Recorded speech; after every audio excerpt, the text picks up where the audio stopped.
ayada duur tahay oo la qadqadeeyay oo aan iska hurdo ana xaafado dhan way seexseexan jireen aan hurdo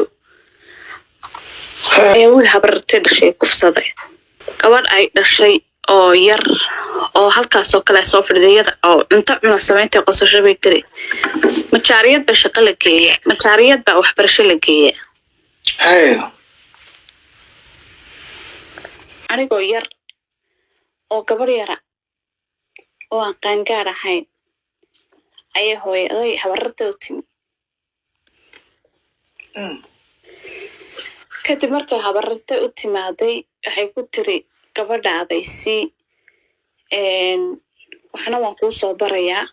anigana hay caawiso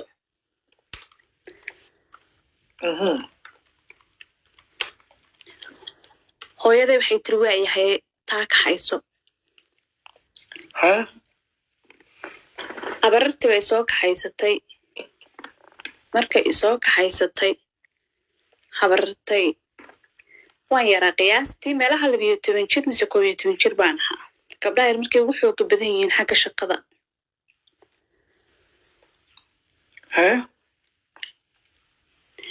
markay habartay soo kaxaysatay gurigii baa ila timi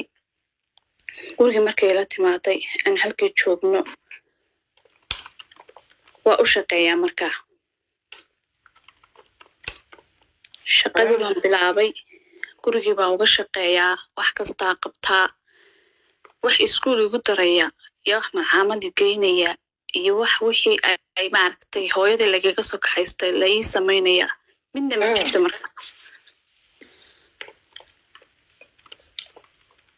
marka adigu muddo joogay muddo u shaqeynaya waxaan ku yiri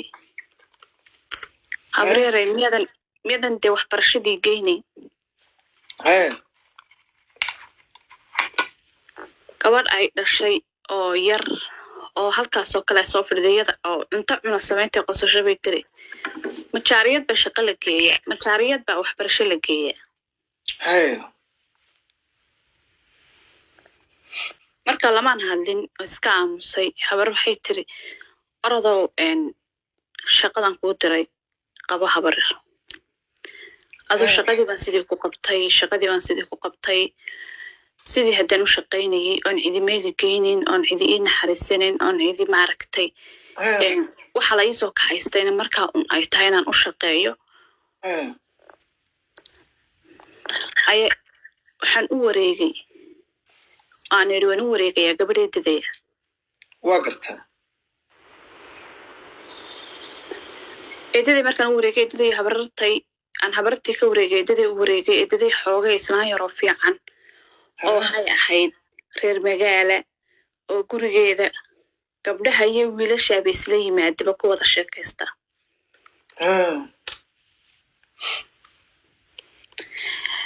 haddii gabdhuhu iyo wiilashu ku wada sheekaystaan oo eedadii islaan yaroo khiyaara ay tahay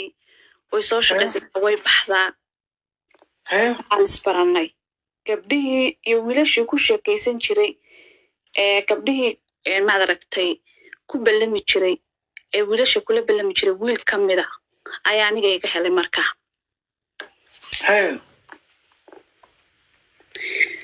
wiilkii markuu iga helay wiilkii baan la sheekaystay ima oga markaa gabdhahan aniga waxbaa la ii dirdirsadaa sharaabkaa la ii dirdirsadaa maxaan ku idhaahdaa waxyaalahaasoo dhan baa la ii dirdirsadaa lacag yar baa la isiiyaa eedadeyna inta badan way iska maqanta waan garan inan ka mida unba markuu saa u yimaado lacag yar hoosta iyo dhida marka waxaa dhacday inuu inan ka mida markaa maanta dambe wuxuu igu yidhi adigu telefoon ma haysatid miya mobil may ma haysto waayahay buu yidhi telefoon wuu ii keenay markaas telefoonku ii keenay simikaar buu ii soo geliyey halkii baan maad aragtay wuu ila soo hadlaa sheeko sida afar badan garan maayo inankaas wuu ila soo hadlaa guriga inta badan wuu yimaadaa deetana maalinta dambe telefoonka waan ka qaban waaya lambarkii waan ka xidha waa ka message soo diraa telefoonkayga qabo maxaa kugu dhacay maxaa markuu yimaadana de awood uu igula hadla male ilaan gabadh buu la sheekaystaa guriga uu yimaadaa waka igu yidhi markaa ها وقاسو شراب نو سويبي وكاس mid banaanka waxa lacag saaray iska dhiga telefoonka maxay iga qaban weyday markaasaan ku guriga naagaad u timaadaa malaadii timaada maxaan kaaga qabanaya itaalka masayr baabay galay adigu waxaa dhacday inuu ila ballamay inuu i kaxeeyey inuu kafeteeriyada meelaha i geeyo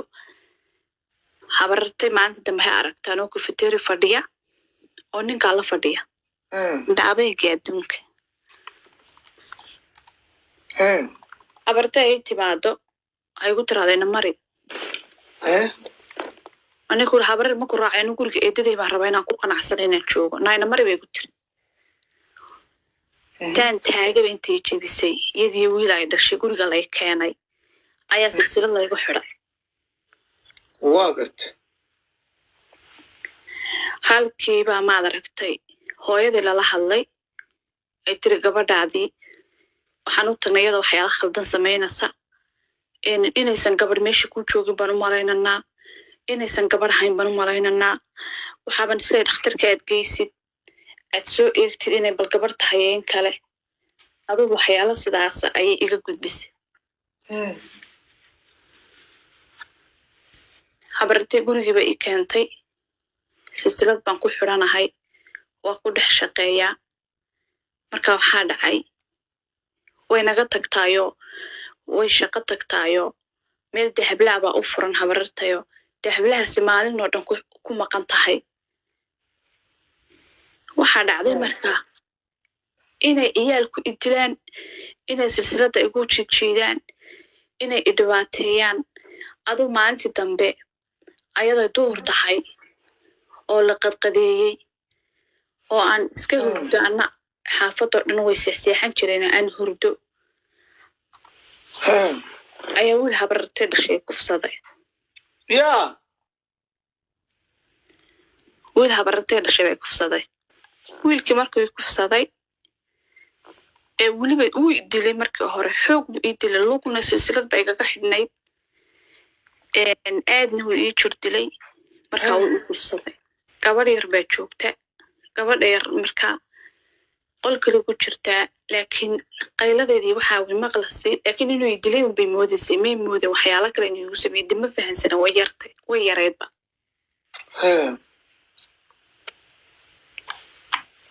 halkii baan maalintii dhan ooyey adigu waxaa dhacday markaa habeenkii marka guriga la isku yimaaday igu yidhi haddaad i sheegtidna cid maaragtay wax kaa qaadanaysa wax kaa aqbalasa male reerku waa wada wadaado waa la wada tukanayaa yacni waa siduu sheegay bay noqotay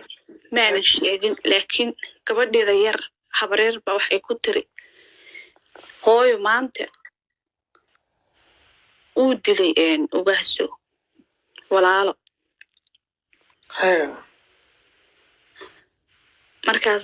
markaasay ii yeedhay naya soo kac miyuu ku dilay markaasaan ku yidhi haa markaasay waxaan is idhi hadday maaragteed ku jira aad de u sheegtid xataa waxay maaragtay wuxuu kugu sameeyey oo dhan aa u sheegtid markaasay ku tiri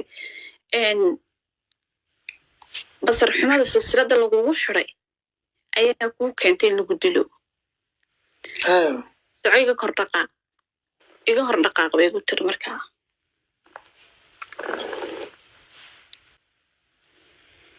waa iska dhaqaaqay qolkii baan ku noqday waan iska ooyey waan ooyey habeenkii oo dhan baan ooyeyey eedaday igama daba timaado isma tiraahdo in hanteereed kula joogtay bal maxaa uga daba tegi weyday halkii anoo ooye oon isleeyahay tolo hooyadaa mayna maalina odhanayn gabadhayda igu dhiiba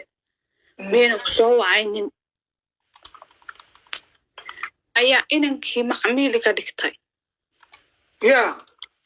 macmiil buu iga dhigtay mar kasta uu la arko gurigaas inuu cidlo yahay habarna inta badan way iska maqan tahay suuqa ku maqatay uu arko mar kasta Kufsigaa socda. kufsigaasaa socda marka waxaa dhacday